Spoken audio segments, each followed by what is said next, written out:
O item 11 da síntese do profeta Daniel: o Império Medo-Persa será destruído pelo rei da Grécia. O reino será dividido em 4. Guerra entre o rei do sul e o rei do norte. Estudando Daniel, capítulo 11, versículos 1 a 45. Versículo 3 diz: depois se levantará um rei valente, que reinará com grande domínio. Nesse texto aqui, Daniel vai fazer como Ezequiel também fez, como Isaías em alguns momentos.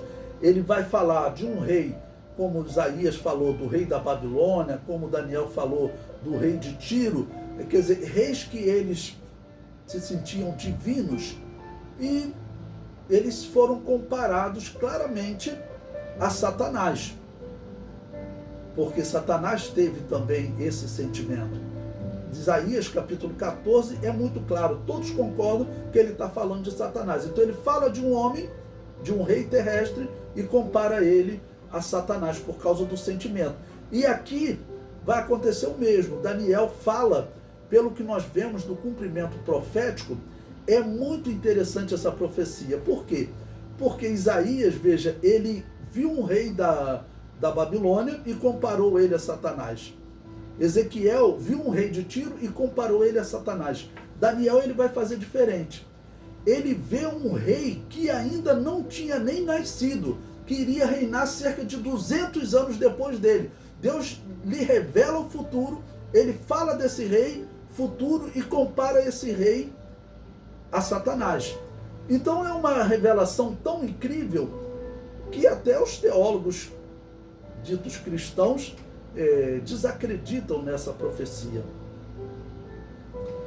O comentário diz: Daniel retoma o confronto do Império Medo-Persa com o Império Grego.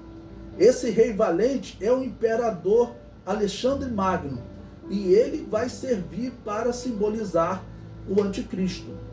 E depois se levantará, ele diz, um homem vil, no versículo 21, que é identificado como Antíoco Epifânio. Esse Antíoco profanou o santuário, pois sacrificou um porco e espalhou o seu sangue no santuário.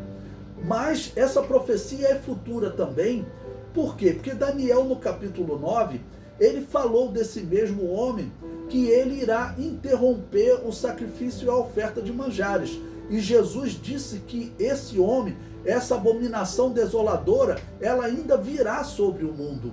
Ou seja, é o que nós chamamos de uma profecia de duplo cumprimento. Não foi só essa profecia de Daniel que teve duplo cumprimento.